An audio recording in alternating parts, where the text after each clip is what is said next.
Amém. Então agora sim, Jó, capítulo 22. Jó, capítulo 22. Pessoal, eu não sei se vocês vão lembrar, mas no início, quando eu comecei a mensagem, né, a série de escola bíblica de Jó, eu tinha pedido aos irmãos para lerem os capítulos da semana que a gente ia trabalhar aqui, né? Quem está lendo, levanta. Não, tô brincando. Não precisa fazer isso não. Mas é só para... Pô, pessoal, vamos ler, né? Vamos ler. Para a gente saber do que vai ser tratado. Tá, isso foi uma coisa que muita gente já reclamou comigo. Pô, fala qual vai ser o tema na semana que vem, para a gente já ir acompanhando. Ah, desde que a gente começou, sempre tem alguém que fala isso, desde sempre. Gente, isso foi só um comentário, não... Foi você que pediu, você que falou, enfim. Jó capítulo 22, tá? Jó capítulo 22 é o nosso capítulo de hoje, nossa escola bíblica. Vamos lá, domingo passado, nós vimos que Jó disse... O que Jó disse dos seus amigos? Que ele ia falar e o que eles iam fazer? Quem lembra? Zombar, ignorar, né? Não iam levar em consideração nada do que Jó falasse. E também nós vimos que Jó demonstrou, então, que não existe necessariamente uma relação de causa e consequência para nós, dentro da nossa perspectiva. Ou seja, não tem, ele demonstrou de forma muito clara e até muito bíblica, que não tem necessariamente que acontecer qualquer coisa, ou nós fazermos qualquer coisa para que Deus faça o que Ele quiser. Deus é Deus, Ele é soberano e Ele faz o que Ele quiser. É claro que Ele nos galardoa, é claro que Ele nos pune, então em alguma medida Ele até age com base naquilo que nós fizemos ou vamos fazer, mas Ele não precisa de que nós façamos algo para Ele fazer outra coisa em troca. Ele é Deus, tá? Salomão, né? Salomão diz que... Fala mais alto. Que aquele que fizer coisa que seguir os mandamentos não provará o mal, só receberá coisas boas, né? A benignidade de Deus. E aí logo no mesmo texto ele fala, mas eu também vi sofrendo todos e recebendo bênçãos como se fosse justo, se isso também é vaidade e absolutismo. Amém. Porque na verdade é isso, né? Quando você lê o livro de Provérbios, 1 mais 1 igual a 2. Faz isso, vai acontecer aquilo. Obedece o pai, honra teu pai e tal, e você vai ter tal coisa. Você queria teu filho, que ele jamais vai se desviar. É sempre pragmático. Faz uma coisa e aquela outra coisa vai... Se você acordar cedo, trabalhar, você vai ser bem sucedido. São princípios de Provérbios. Quando você chega em Eclesiastes, fala, não é bem assim. Porque é isso mesmo. Como é que isso se aplica a nós? Existe uma regra, você vai obedecer a regra e a consequência normal daquilo é isso. Se você, por exemplo, se você estudar para valer, você tem mais chance de passar numa prova de concurso. Se você estudar para valer. Mas isso não quer dizer que você vai passar. O certo é isso, o normal é isso. Mas tem outros fatores. Deus pode fazer você passar mal no dia e nem ir na prova. Você pode virar passando no bar da prova. Exatamente, o pai pode proibir. Por exemplo, exatamente, Samuel fez prova, eu posso falar, meu filho, você estudou, está preparado, você quer, mas eu não quero que você faça. É isso, porque a minha vontade se sobrepõe à vontade dele. A mesma coisa em relação a Deus. Então Jó demonstrou isso de forma muito clara. Estou lembrando isso porque é um assunto que ele vai abordar de novo, tá? E eu não sei se os irmãos sabem, eu não sei se eu já comentei nisso ao longo dessas escolas bíblicas, eu não sei se já comentei isso ou se os irmãos já repararam, tá, durante as suas leituras, mas Deus nunca respondeu a Jó sobre o porquê. Deus nunca explicou a Jó o porquê que Jó sofreu o que sofreu. Isso é importante a gente entender, porque Deus pode fazer as coisas e Ele não tem nenhum compromisso, nenhuma necessidade ele não precisa dar satisfação do que ele faz. Chega no final do livro de Jó e fala assim. Eu sei por quê, mas Jó morreu sem saber. Então, às vezes a gente passa por alguma coisa na vida, com o tempo a gente vai entender, com maturidade espiritual a gente vai entender por que isso aconteceu. Mas, na verdade, pode não entender. Deus pode não explicar mesmo. E Deus respondeu a Jó. Só que a resposta de Jó não explicou nada. Não se preocupa, a gente vai abordar isso mais pra frente.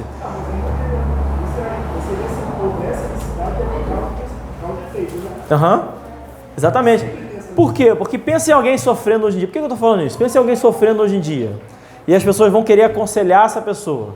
Eles ficam tentando, normalmente, achar um culpado, uma razão. E vai achar disso dentro da sua própria limitação. Vai tentar, a forma como ele enxerga o mundo é que vai mapear as orientações, os aconselhamentos que ele vai dar, como a gente tem visto nesses 3 personagens aqui que, de certa forma, representam as igrejas de hoje em dia. E isso não é necessário que aconteça. Isso que eu estou tentando entender. Deus não tem que dar satisfação nenhuma para nós. Nenhuma.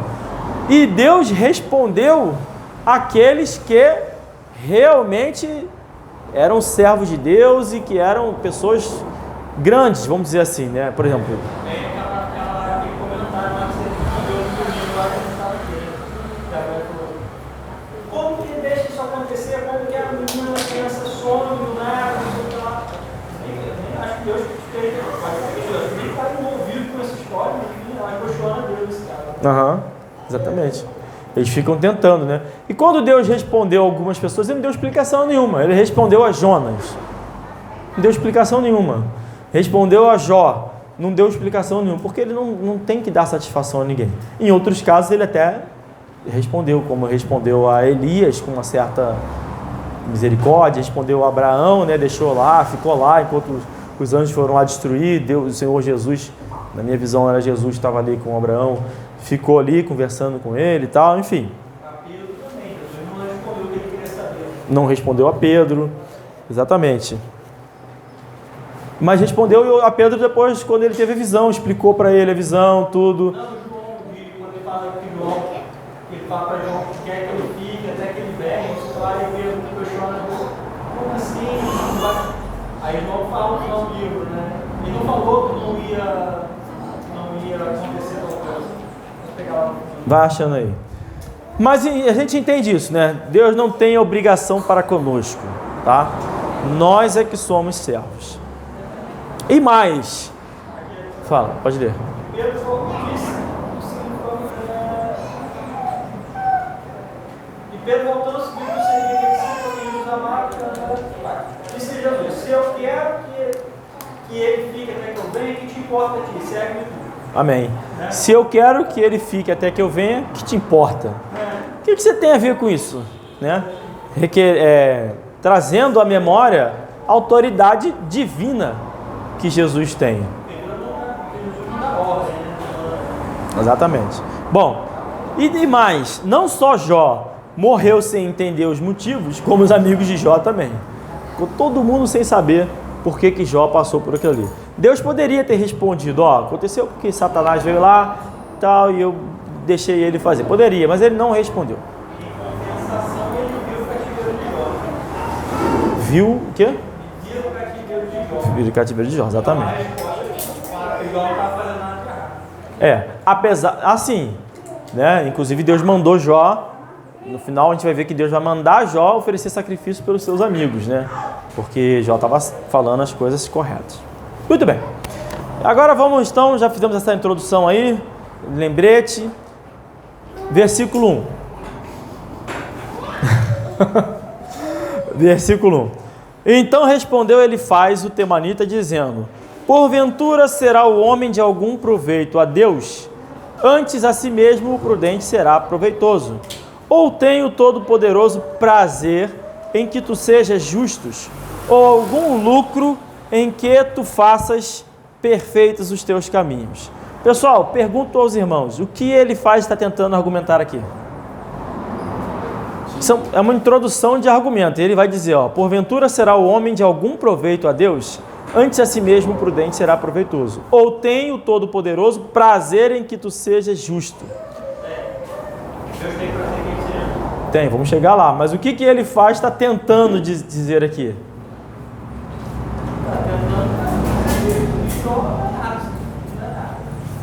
Tentando dizer que Jó não é nada? Quando ele diz, que Deus não tem prazer no caminho do justo, na minha opinião, ele está tentando dizer que Deus, de alguma forma, é indiferente. Não é isso? Deus não tem prazer no caminho do justo, Deus não tem proveito, o homem não tem nenhum proveito, antes a si mesmo é proveitoso, ou seja, como se Deus fosse indiferente, é o que parece, tá? Como se fosse... se está salvo, se não está salvo, se converteu, se não se converteu, se está pecando, se não está pecando, não muda nada para Deus. Ele faz ali, está ali o conjunto de regras, vai abençoando, vai galardoando, vai condenando, e está indiferente. Deus não tem nenhum, como se Deus não tivesse qualquer emoção, vamos dizer assim, em relação aos nossos atos, né? Nenhum sentimento em relação aos nossos atos. Essa é a minha impressão. Vocês também têm essa impressão quando ele fala isso? Sim? Amém. Ou seja, o caminho do homem não tem proveito a Deus. Não importa se ele é prudente, não importa se ele é justo, não importa se ele faz perfeitos os seus caminhos. Por um lado, até assim, tentando ler, ele faz com uma certa boa vontade. Até tentei aqui, talvez ele estivesse reconhecendo, tentando esboçar um certo entendimento maior de que Deus é soberano. Talvez pudesse ser isso, eu pensei. Talvez ele estivesse tentando dizer que Deus é soberano e que não faz muita diferença, que ele faz o que ele quiser, né? E que nem tudo tem uma relação de causa-consequência. Só que cheguei a pensar isso. Talvez ele esteja começando a entender melhor e tal, né? Mas não é o caso. Não é o caso. Na verdade, trata-se de um exemplo extraordinário para as nossas vidas, tá? Essas palavras ele faz para a gente aprender. Por exemplo, ele faz, ao dizer isso que disse, ele está se contradizendo a si mesmo. Ao dizer que Deus é indiferente às nossas ações, ao dizer que Deus aqui não faz, Deus não se alegra, Deus não se preocupa com a nossa prudência, ao dizer isso, ele se contradisse a ele mesmo. Porque antes, ele mesmo tinha falado o contrário. Ele mesmo. Não sei se vocês vão lembrar, eu vou ler aqui o capítulo 4, verso 7, diz assim, ele faz falando também. Lembra-te agora qual é o inocente que jamais pereceu, e onde foram os sinceros destruídos. Segundo eu tenho vistos, os que lavram iniquidade e semeiam o mal cegam o mesmo. Com o hálito de Deus perecem, e com o sopro da sua ira se consomem. Então, no princípio, todos eles, todos os três, Elifaz de Bildade e Zofar, falavam até, lembra que a gente comentou que eles falavam coisas que eram até corretas, mas que não se aplicavam a Jó. Era correto que o pecado tinha consequência, era correto isso, mas não se aplicava a Jó. E isso era uma demonstração de que eles tinham até algum conhecimento de Deus. Eu falei isso aqui. Está falando de forma correta, Deus age assim mesmo e tal, só não se aplica a Jó. Ele não entendeu o que está acontecendo, mas ele tem algum conhecimento da Bíblia. No entanto, agora, como Jó, e no capítulo passado, né, Jó disse que tudo que eles falavam era vaidade e tudo mais, né? Como Jó não se curvou à vaidade deles, porque é isso que eles queriam, que Jó se curvasse à vaidade deles. Jó já demonstrou duas vezes, de forma clara, que ele estava muito errado. Jó também não estava 100% certo, mas ele estava avançando, começando a entender, ele estava vindo do sofrimento. Já os amigos estavam totalmente errados, e Jó demonstrou isso de forma bem clara, já passou por isso. Então Jó não se curvou à vaidade deles, e isso foi inflando as palavras deles. Lembra que acho que foi Bildade, que mentiu também, que acusou ele de ter maltratado as viúvas lá e tal, já começou a inventar acusações contra ele de forma direta, mentira mesmo. Então, por quê? Porque eles foram se inflando na sua vaidade, e aí vai crescendo. Nesse momento aqui, é seguro dizer que esses amigos de Jó já não têm a menor preocupação com Jó. Zero. Não estão mais interessados em entender o que aconteceu com Jó. Não estão mais... Eu estou bem convencido de que aqui estão só querendo argumentar. E chegou ao extremo de ir contra o que ele mesmo acredita. O que ele mesmo falou. Ou seja, ele se contradisse. Antes ele tinha dito que... Espera aí. Antes ele tinha dito que Deus se importava, reagia. Se a pessoa pecasse, Deus punia. Se não pecasse, Deus abençoava. Até chegou a dizer, se você se arrepender e tal, desse pecado, Deus vai te abençoar, vai abrir seus caminhos. Agora ele está dizendo, não, é indiferente. É indiferente, o que você fizer é indiferente. Por que ele está dizendo isso? Porque foi mais ou menos o que Jó disse, que Deus não precisava dar nenhuma resposta, não precisava ter nenhuma causa, relação de causa. Então ele meio que falou contra ele mesmo, só para criar um argumento. Na minha opinião, ele é tão vaidoso, ele quer tanto ganhar uma discussão, que ele mesmo vai se contradizer. Tá? E isso nos ensina muito sobre as pessoas que estão ao nosso redor. Sobre, às vezes, você falar uma coisa correta e a pessoa insistir. Você sabe que é uma coisa clara, correta, não é uma coisa duvidosa, é uma coisa que você tem certeza, está claro na Bíblia. E a pessoa fica falando qualquer coisa. Ela já não tem mais um argumento, já não tem mais um raciocínio lógico, ele fala qualquer coisa. É nesse momento que eu enxergo, ele faz aqui. E aí ele perguntou, né? Tem o Todo-Poderoso prazer em que tu sejas justo? Ou algum lucro em que tu faças perfeitos os teus caminhos? Aí ele está tão desesperado, ele faz uma pergunta, aqui querendo dizer que não, né? Que é totalmente errada. Ele faz, está totalmente errado, totalmente contraditório. Acho que essa é uma das frases mais claramente contraditórias que ele vai falar. E tem muitos textos que falam sobre isso aí, tá? Provérbios, por exemplo, 11, capítulo 20, vai dizer... Não, perdão, capítulo 11, versículo 20, desculpa. Vai dizer, abominação ao Senhor são os perversos de coração, mas os de caminho sincero são o seu deleite. Irmãos, o que é um deleite? Uma coisa boa, uma coisa agradável. É prazeroso, é alegre, não é isso? Então, o caminho do justo, do sincero, ele é prazeroso para Deus. É ou não é? Deus se deleita no caminho do sincero. Lembrando que a Bíblia, acho até que é no próprio... chegou lá no Provérbios 11? Vê um pouquinho antes aí, em algum lugar, vai dizer que a justiça do sincero endireita seu caminho. Não tem isso? Como a justiça encaminha para a vida, assim segue o mal, vai para a sua morte. Não, vê versículo... No início do capítulo 11. Não sei nem se é no capítulo 11. Isso. Então, a justiça do sincero endireita o caminho dele. Como é que Deus não tem prazer no caminho dos justos? Se a justiça e o sincero estão sendo usados aí juntos. Como é que Deus não tem prazer? Que foi a pergunta que ele fez. Como assim? Né? Ou algum lucro tem em que tu faças proveitos perfeitos os teus caminhos. Claro que tem lucro. Alegra ao Senhor. Ezequiel 33, 11. Ezequiel capítulo 33, verso 11. Vai dizer ainda de forma muito clara.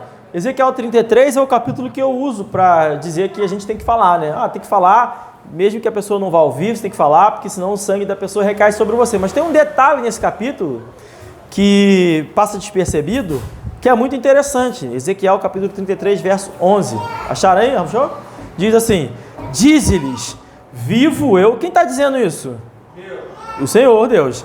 Diz o Senhor, que não tenho prazer na morte do ímpio. Então está falando diretamente de Deus ter prazer. Não tenho prazer na morte do ímpio, mas em que o ímpio se converta do seu caminho e viva. Então, que você entendeu o que está sendo dito, ele está dizendo, olha, eu não tenho prazer no caminho do ímpio, mas eu tenho prazer que o ímpio se converta e mude o seu caminho, se converta ao seu caminho. Converter é isso, é mudar o seu caminho. Antes eu não queria, agora eu creio, eu estou no caminho de Jesus. Jesus é o caminho, a verdade e a vida. Então, como é que Deus não tem prazer? Se Ele está dizendo especificamente que tem prazer. Então, claramente, tem muitos outros versículos, tá, que falam coisas semelhantes, muitos mesmo. Eu tive que escolher 2 para resumir, porque foi um erro gritante ele faz, que salta aos olhos quando você lê. Muito bem. Ou seja, ele está falando qualquer coisa mesmo. Deus tem prazer, Deus tem alegria. Tem até o texto que não fala, né, mas que eu uso erradamente, que tem festa no céu, né? Alegria. Exatamente, alegria. Existe alegria quando a pessoa se converte. E tem muito texto que fala sobre isso. Muito bem. Então Deus tem prazer quando o ímpio se converte. Deus se deleita no caminho do sincero. E o caminho do justo é endireitado pela sua sinceridade. A Bíblia ainda vai dizer... Aí continuando, vamos continuar lá. Versículo 4. Ou te repreende pelo temor que tem de ti, ou entra contigo em juízo. Porventura não é grande a tua malícia, e sem termo as suas iniquidades. Eu voltei para Jó 22. Tá? Jó 22, 4 e 5, foi o que eu acabei de ler. Então vou ler de novo 5. Porventura não é grande a tua malícia, e sem termo as tuas iniquidades. Ele faz estar aqui completamente perdido, está falando qualquer coisa, na minha opinião, e aí vai acusar Jó de vários pecados. É isso que ele está falando. Ele está dizendo, olha, não é grande a tua malícia? Ele está dizendo que está cheio de pecado, não é isso? Grande a tua malícia, sem termo, sem fim, né? Sem termo, termo é o limite do terreno, se queria, assim. Então vai além dos limites.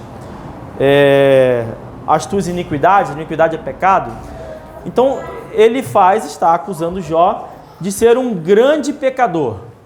Agora olha que curioso, os pecados que ele vai acusar a Jó. Vamos prestar atenção, a partir do verso 6. Porque sem causa penhorastes a teus irmãos, e aos nus despojastes as vestes. Não é interessante isso? Tem isso em algum lugar da Bíblia? Jó fez isso em algum lugar? Não tem nada falando sobre isso, ao contrário. Jó era justo e reto, né? Não deste ao cansado água a beber, e ao faminto retiveste o pão. Mas para o poderoso era a terra, e o homem tido em respeito habitava nela.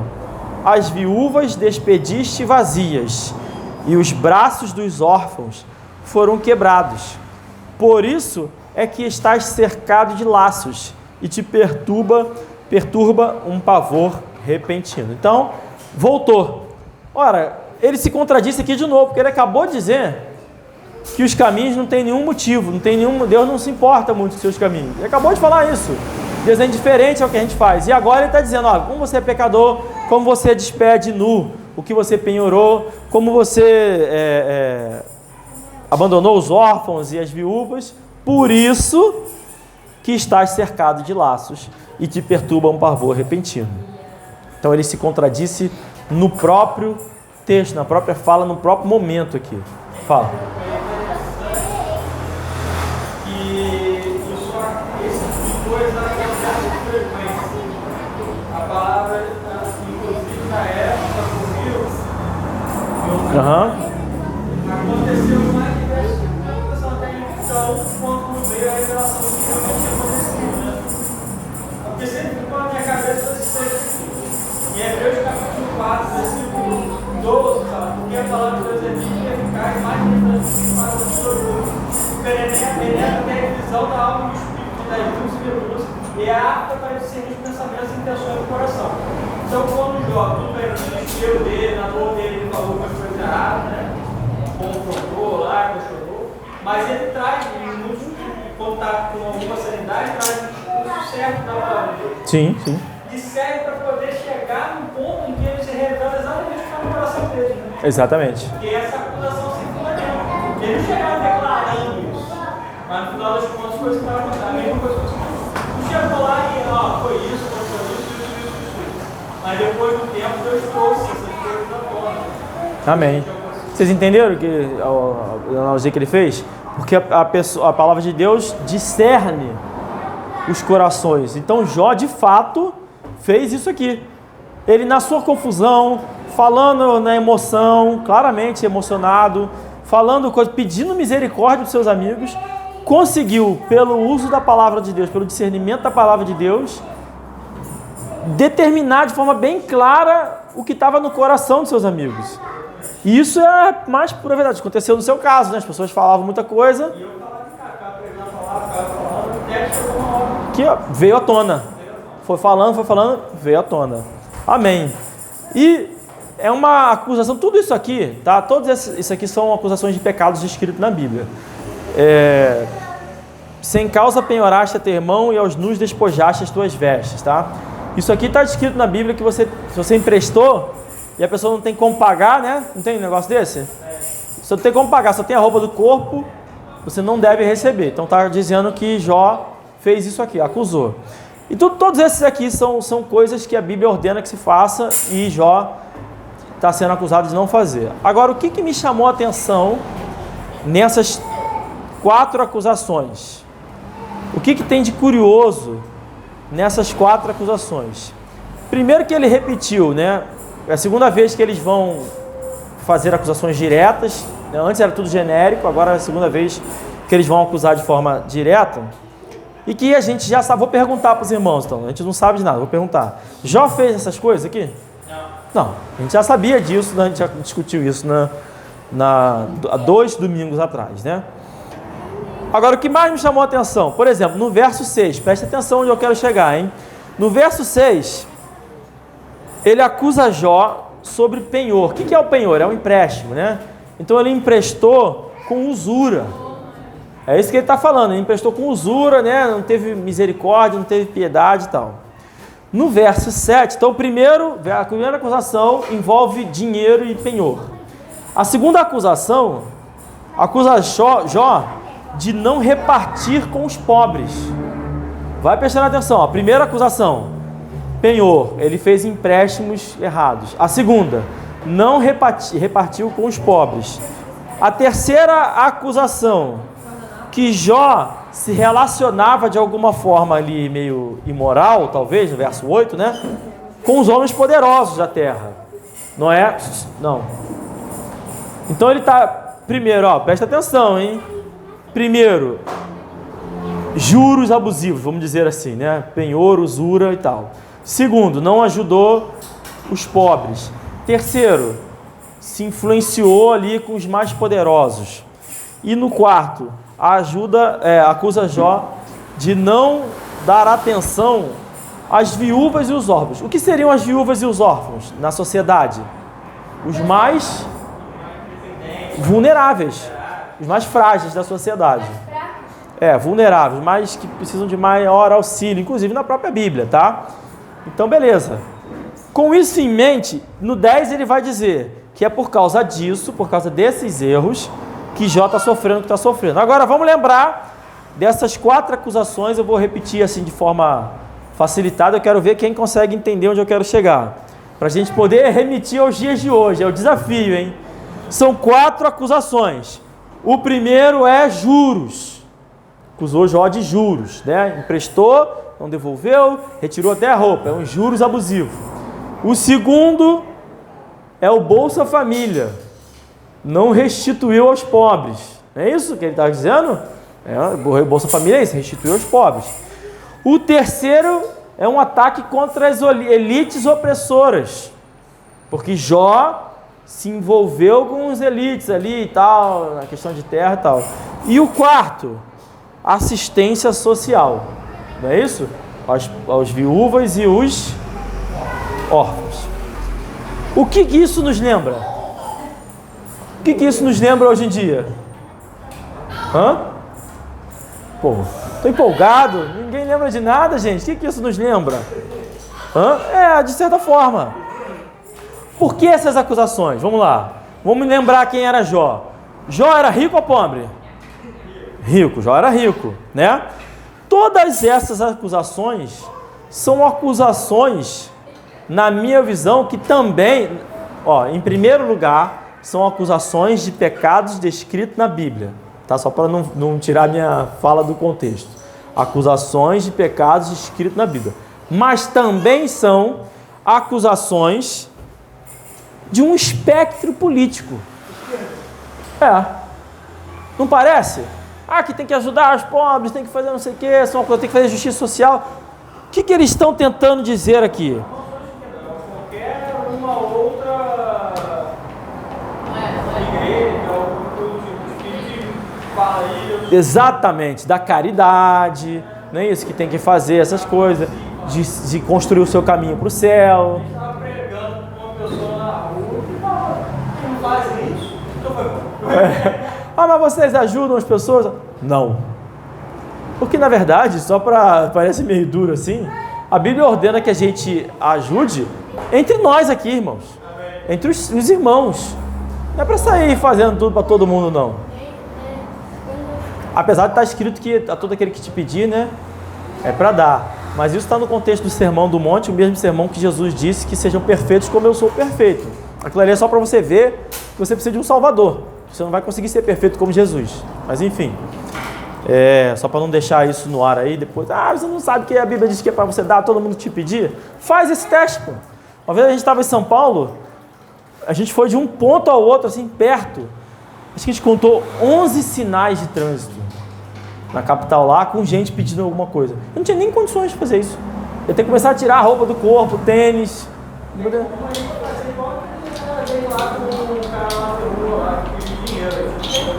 Pedro também não dinheiro, nem ouro, nem prata não tem, mas o que eu tenho eu dou. Levanta e anda. Levanta pra trabalhar. Ou seja, é um combate. É um combate também a esse sistema opressor. A esse patriarcado mau. Jó era um representante do patriarcado cruel na visão desses amigos aqui, acusando Jó de ter enriquecido ilicitamente. É isso que eles estão fazendo aqui, né? De forma ilícita, ou seja, ele se aproveitou dos mais vulneráveis, fez conexões corruptas e por isso ele se tornou a elite opressora. Mas o que essas acusações demonstram é que elas disfarçam, na verdade, esse combate às desigualdades, né? Tudo assim, Jó tinha que se preocupar mais com os desiguais e tal. Ou seja, elas são o reflexo da vaidade de Elifaz. A vaidade de Elifaz o cegou, a sua vaidade o cegou para enxergar que Jó era um homem honesto, justo e reto, é o que diz a Bíblia. Ele não enriqueceu ilicitamente. Agora, quando alguém enriquece de forma honesta, ou prospera, ou tem uma família abençoada, de forma honesta, qualquer que seja o aspecto que a pessoa possa enxergar, que essa pessoa cresceu naquilo ali, se tornou muito estudioso, qualquer que seja o aspecto, tá? Isso vai despertar, e alguém fala assim, não, por exemplo, alguém estudou muito para passar num concurso, e a outra pessoa fala assim, mas também, né, por causa disso, daquilo outro, por isso que passou. O que isso demonstra sobre a pessoa que está falando, mas também, né? O que isso demonstra sobre essa pessoa? Inveja. Exatamente. Então, por causa da vaidade, se tem uma pessoa na Bíblia que a gente sabe que enriqueceu de forma justa, foi Jó. Não tem dúvida quanto a isso. A Bíblia é clara quanto a isso. Tem gente que enriqueceu de forma desonesta na Bíblia? Tem. E no mundo inteiro sempre vai ter. Mas Jó não é esse caso. Mas os amigos enxergavam isso nele. Por quê? Porque eram invejosos. E por que alguém tem inveja do que o outro tem? Porque são o quê? Por que eles são? O que isso representa sobre a natureza dele mesmo? A vaidade. A vaidade, ele é tão vaidoso que ele não admite estar inferior, entre aspas. Na cabeça dele, ele é inferior. E essa era o grande problema, que Jó já tinha dito que todos os conselhos dele eram vaidosos, repletos de vaidade, porque ele já sabia o que estava no coração deles. O que estava no coração deles era inveja. E Deus que me perdoe, meu irmão, mas talvez até estivesse um pouco feliz com a desgraça de Jó. Não dá para saber, Mas parece, né? Isso tem a nos ensinar sobre os vaidosos de hoje, tá, irmãos? Os socialistas modernos, os invejosos modernos, também são invejosos. Também são invejosos. Quando ele diz que tem que tirar, taxar os mais ricos, ele está falando isso. Eu tenho que tirar de quem construiu para dar para o outro. Ele não quer ele construir. Ele não quer ter oportunidade igual. Todos vamos ter a mesma oportunidade e o melhor, o mais rápido vai ganhar a corrida. Não, ele não quer isso. Ele quer diminuir, botar peso no mais rápido para que ele tenha a mesma velocidade do outro. Não, isso é errado. Demonstra inveja. Ele não quer ser melhor ou igual ao outro. Ele quer diminuir o outro, que é isso que está sendo demonstrado aqui. Acusações de Jó, a Jó, infundadas, erradas, de pecados bíblicos, mas que demonstram uma inveja brutal. Isso também nos ensina. Bem, sim, então ele vai dizer, né? Por causa dessas coisas você está sofrendo, Jó. Ou você acha que Deus não sabe o que você está fazendo. Isso também nos ensina algo valioso na hora do seu sofrimento, na hora da angústia, na hora que você estiver passando por isso. Seus amigos, muitas vezes, vão revelar de fato o que é que eles pensam de você. É nesse momento que eles vão falar o que eles pensam de você. Quando você está fragilizado. O que ele está fazendo aqui é projetar em Jó uma realidade que não existe, com base na sua própria inveja e egoísmo, sua própria vaidade. Eu não tem como saber, tá? Eu não acho que ele inventou isso do nada da cabeça dele. Talvez ele realmente acreditasse nisso. Ele enxergou Jó crescendo, frutificando e tinha essa inveja lá mesmo. Para mim é isso, era uma manifestação do coração de ele mesmo. Ele chegou e inventou do nada. Ele acreditava naquilo ali, que Jó só pode ter enriquecido ilicitamente. Tudo prosperava, só pode ter sido assim. Bom, os irmãos acham que posso estar errado nisso? Pode falar, tá? Não tem como saber, né? Então também é indiferente. Mas enfim, nos desperta uma atenção sobre aqueles que estão ao nosso redor, especialmente aqueles que vão falar conosco quando nós estamos passando por algum problema. Tá? Versículo 11. Vou acelerar um pouco, gente, que eu me demorei demais. Versículo 11. Ou trevas em que nada vês, e a abundância de águas que te cobre. Porventura Deus não está na altura dos céus. Olha para a altura das estrelas, quão elevadas estão. Se dizes, que sabes Deus? Porventura julgará ele através da escuridão? As nuvens são esconderijo para ele, para que não veja, passeia pelo circuito dos céus. Então aqui é só uma declaração tola para dizer que Deus está vendo tudo. Deus está vendo tudo. Por acaso Deus está escondido? Ele não está conseguindo ver? Ele está vendo os seus pecados, ele viu o que você fez. É isso que ele está tentando dizer aqui, tá? Estou resumindo aqui para acelerar. Ele está sendo justo com Jó, na visão de ele faz. Deus está sendo justo com Jó. E é claro que é uma grande contradição de novo, porque ele acabou de dizer que Deus seria meio que indiferente. Agora, observe a loucura que ele vai falar para Jó. Tá?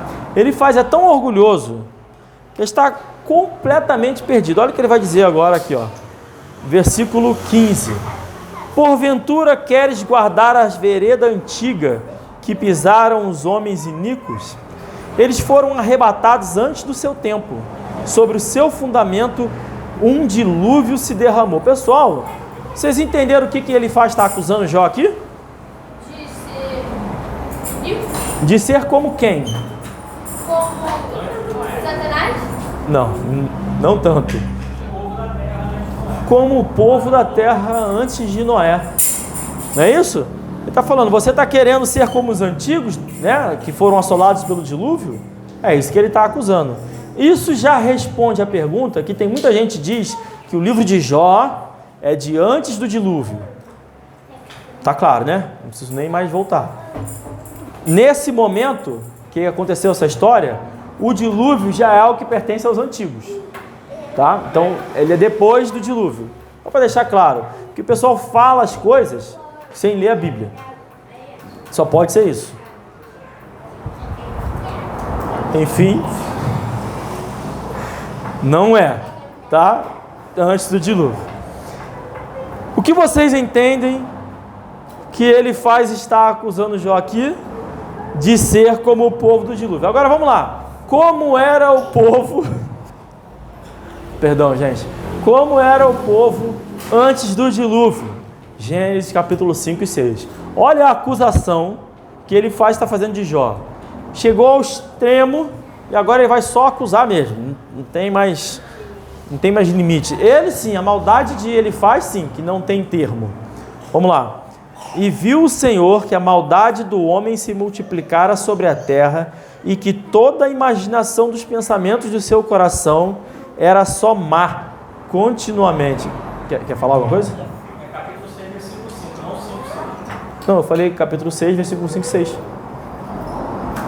Falei não? Não. Se eu não falei, eu achei que tinha falado. Mas está certo. Então, Gênesis 6, 5 e 6. Eu vi capítulo 5, 6. Então eu falei errado, gente. É Gênesis capítulo 6, versículos 5 e 6. Então arrependeu-se o Senhor de haver feito o homem sobre a terra e pesou-lhe em seu coração. O que ele faz, está acusando Jó? De ter essa maldade aqui, cujo toda a imaginação dos seus pensamentos é má. E isso, irmãos, está errado. Isso assim, é um erro tão grave que as palavras de Jó nesse debate já demonstram que não é isso. Poxa, se toda a imaginação dos pensamentos de Jó fosse mal, ele pediria misericórdia e compaixão dos seus amigos? Quem tem todo o pensamento maldoso não quer saber de compaixão. Essas palavras não fazem parte do seu dicionário. No entanto, é isso que ele faz estar acusando. Por que ele faz as acusações dessa forma? Porque ele está perdido. Vale lembrar que para aliviar a nossa escola bíblica, essa é a última vez que ele vai falar. Ele não fala mais, tá? Bildade vai falar mais uma vez, mas vai falar bem pouquinho, depois acabou. Nenhum deles fala mais. Zofar vai permanecer em silêncio, não vai entrar nesse terceiro debate aí. Então, que bom, vai facilitar para a gente não ter que ficar ouvindo, porque é difícil, irmãos. É muito difícil fazer uma escola bíblica tratando sobre uma coisa que está falado errado. Ah, tem coisa errada na Bíblia? Tem, as palavras que ele faz, Zofar e Bildade. Está errado. Então a gente tem que refletir sobre isso e ver o que a palavra de Deus nos ensina, tá? E isso é muito difícil. É fácil eu pegar as palavras de Jó, que estão certas, e fazer uma aplicação para a gente. É fácil, está falando certo, beleza. É fácil eu pegar uma palavra de Jesus e fazer a aplicação para a gente, tem que seguir isso aí.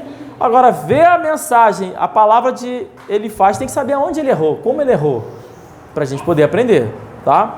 Então peço desculpa aí se me estendi um pouco. Eu nem sei que hora a gente começou, eu nem sei se estendi mesmo, né? Mas enfim. Na verdade, quando você faz a leitura, você vê que, na verdade,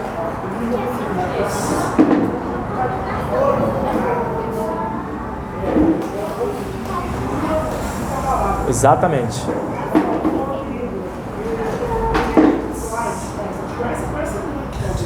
Uhum. Inveja.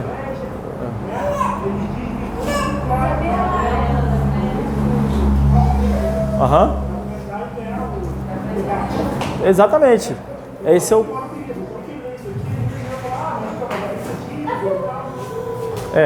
Esse é o perigo de você usar um texto aleatório na Bíblia, pegar um versículo e usar. O texto, como eu falei, né, recentemente, a maioria das coisas erradas que são ditas, você combate, confronta no próprio texto que são utilizados. Você não necessariamente precisa conhecer a Bíblia.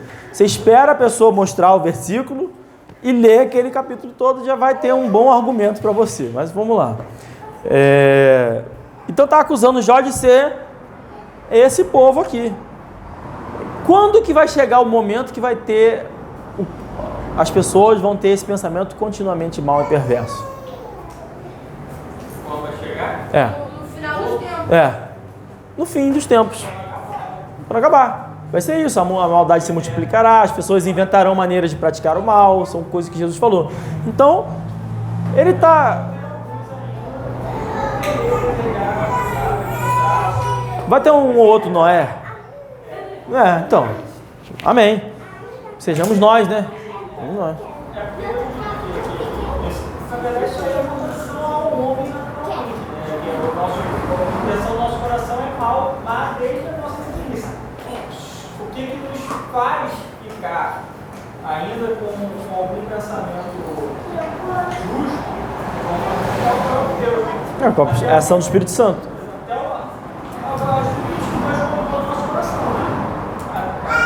A lei de Deus é que os corações até eles não ouviram de Deus. Até o momento que eles falam para o Pai. E aí Deus abandona totalmente. Sim, aí acabou. E aí ele pega essa condição. Amém. Versículo 17. Diziam a Deus, aí falando do pessoal lá, né, do dilúvio. Retira-te de nós e que foi que o Todo-Poderoso nos fez? Contudo, ele encheu de bens as suas casas, mas o conselho dos ímpios esteja longe de mim. Os justos o veem e se alegram, e o inocente escarnece deles.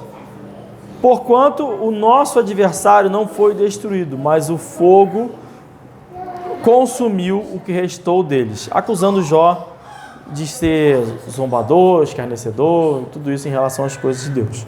Acusando Jó de ter falado, desejado que Deus se apartasse dele, o que não foi. Até dá para dizer que Jó quis dizer isso em algum momento, no contexto do sofrimento, da mão de Deus pesando sobre ele.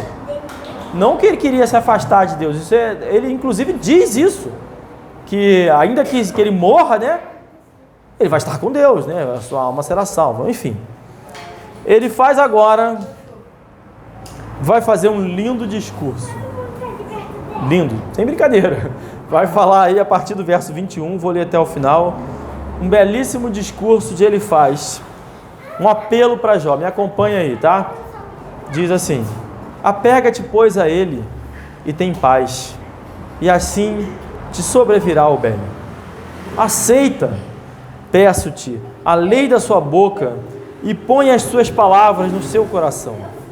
Se te voltares ao Todo-Poderoso, serás edificado. Se afastares a iniquidade da tua tenda e deitares o teu tesouro no pó e o ouro de Ofir nas pedras dos ribeiros, então o Todo-Poderoso será o seu tesouro e a tua prata acumulada. Porque então te deleitarás no Todo-Poderoso e levantarás o teu rosto para Deus. Orarás a Ele e Ele te ouvirá e pagarás os teus votos. Determinarás tu algum negócio e ser-te-á firme, e a luz brilhará em teus caminhos. Quando te abaterem, então tu dirás: haja exaltação, e Deus salvará a humilde, e livrará até o que não é inocente, porque será libertado pela pureza de tuas mãos. É ou não é bonito? É ou não é bonito? É bonito! Bonito, sabe o que eu fiquei imaginando quando estava lendo isso aqui? Se estava rolando uma musiquinha de fundo, se estava ali rolando uma harpinha, blim. Aí ele fala: é agora, apega-te, pois, a ele, e tenha paz, e a música rolando, e a fumacinha no púlpito acontecendo, aquela pregação, porque ele faz essa igreja, irmãos, ele representa isso, ele vai acabar o seu discurso contradizendo tudo que ele falou e tentando apelar para o emocional, irmãos. É isso, ele faz, é o cara do apelo emocional, do emocional. E olha o que ele vai dizer: ele não podia acabar diferente. Determinarás tu algum negócio e ser-te-á firme, e a luz brilharás em teu caminho. O que ele está dizendo? Tem que determinar. Você vai decretar e as coisas vão acontecer. Verso 29. Quando te abaterem, então tu dirás: haja exaltação. É o poder da tua palavra, Jó, é isso que está faltando. É isso que está faltando. No entanto, irmãos, por mais belo que seja, está absolutamente errado. Algumas coisas estão certas, mas o conceito que está sendo passado aqui, primeiro que não se aplica a Jó. Jó é salvo. Jó já se deleita no Senhor. Irmãos, deleitar-se no Senhor é receber a salvação. É receber a salvação, porque no mundo tereis aflições. Então eu posso estar completamente deleitado no Senhor, em paz com Deus, e estar sofrendo aflições nessa vida, porque é uma promessa: no mundo tereis aflições. Mas o falso profeta aqui, que ele está agindo como um falso profeta, as falsas igrejas querem que você acredite que você está sofrendo, você está sem Jesus. Você precisa se deleitar em Jesus e aí sim as coisas vão dar certo. Quando alguém te atacar, você vai dizer: exultação, e aí vai ter exultação. Você vai determinar, você tem que determinar com Deus, tem que declarar, é o poder da sua palavra. Está errado, irmãos. Não tem música de fundo bonita o suficiente que possa perverter a palavra de Deus. E ele ignorou completamente tudo que Jó falou, conforme Jó falou. E Jó agiu como profeta aqui? Não, porque a palavra de Deus discerne os corações, e Jó discerniu o coração de Elifaz, antes mesmo de Elifaz começar a falar, nessa terceira vez, por conta do que ele já tinha dito. Elifaz é o pentecostal, irmãos, e o pentecostal, no fim das contas, está tudo errado, tá? O que ele quer? A sua experiência com Deus. No fim das contas, o que vale é a sua experiência com Deus. Se você ouviu o sobrenatural, se você sentiu arrepiado, então é isso. Nega a Bíblia toda, mas o Espírito Isso. falou com você. Exatamente. Alguma coisa. Olha, eu estava passando, eu senti um gelado, irmãos. Senti um gelado, gelou tudo. Só podia ser o Espírito Santo. Coisa nenhuma. Passou pela frente uma loja com a porta aberta que de ar-condicionado gelou. Exatamente. Coisas que são... esse é o pentecostal, no fim das contas.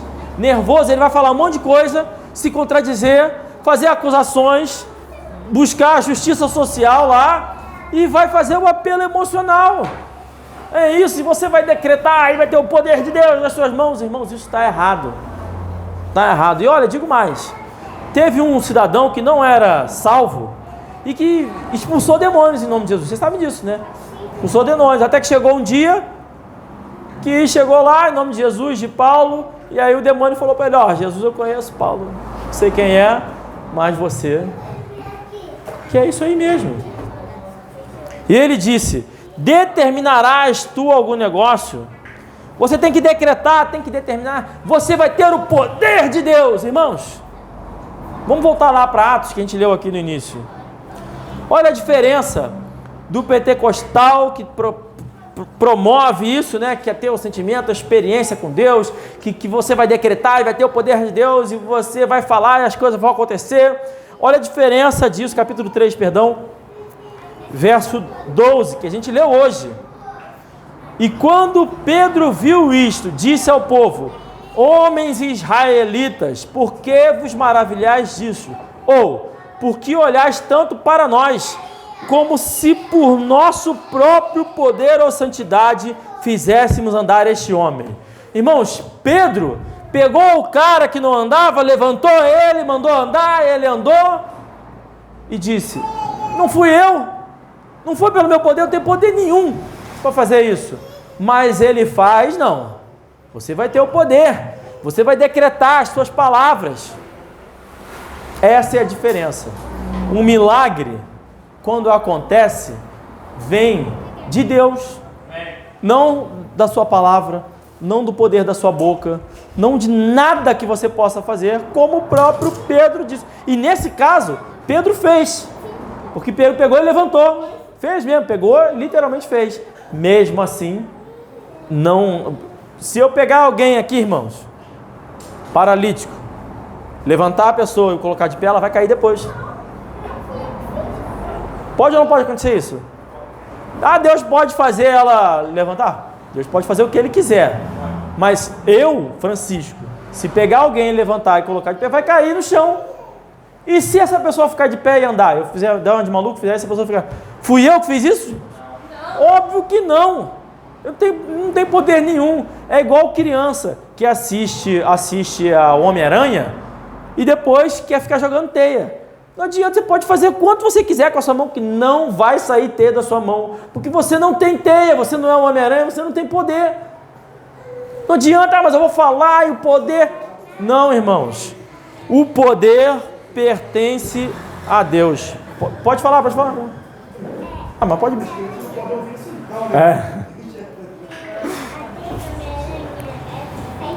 Muito bem. Então, nós vamos ver, né? Mais uma vez, já disse que nem... Quer ler algum texto aí? Não, estou procurando só. Tá. Então já vou encerrar. Vamos ler que ele faz, nem Zofar. Vamos falar mais sobre Bildade. E Jó vai falar agora um pouquinho mais. Pode falar. O inferno não foi feito para nós, né? Foi feito por diabo e seus anjos, né? Sim. Então, lá no começo, quando fala que Deus não tem prazer graça. Na alegria, né? No caminho correto. Ou seja, o inferno foi feito para nós, né? Tem muito texto que fala sobre isso. A Bíblia diz que Jesus morreu por... Grande é o mistério da... que Jesus morreu por todos os pecados. João 3,16 fala isso, né? Para que todo aquele que nele crê. Que a Bíblia diz que Deus quer que todos venham ao conhecimento da verdade, sejam salvos. É ou não é? 1 Timóteo, quer que todos, é desejo de Deus isso. Então, é o desejo de Deus. Isso, irmãos, essa frase que ele falou ali, de que Deus não tem prazer, foi a coisa mais esdrúxula que eu já ouvi, porque é muito texto, é difícil escolher o texto para usar num sermão, e até me estendi no tempo, porque é tanta coisa que dá para você falar, é tão errado que você se perde nisso, né? Enfim, mas isso que você falou é verdade. Deus quer, é desejo de Deus que todos... Exatamente, Deus não quer lançar ninguém no inferno. Não quer, não tem. Agora ele vai lançar, porque ele é justo. Enfim, quer falar mais alguma coisa? Eu estou vendo que você está rodando aí a Bíblia. É só o texto que Paulo diz lá que... É o seguinte: salva vos cruz Epáfras, que é do vosso servo de Cristo, combatendo entre vós e orações. Peraí. Enfim, é o que Paulo fala, que Deus se apiedou deles, porque resgatou, deu saúde para um irmão que estava doente. Né? O poder não é dele, ele estava dando graças a Deus que Deus se apiedou do cara. Isso, e se você leu em Gálatas? Isso eu li no final de 1 Tessalonicenses. Não, Bom, vamos encerrar e depois a gente... Posso encerrar? Pode encerrar.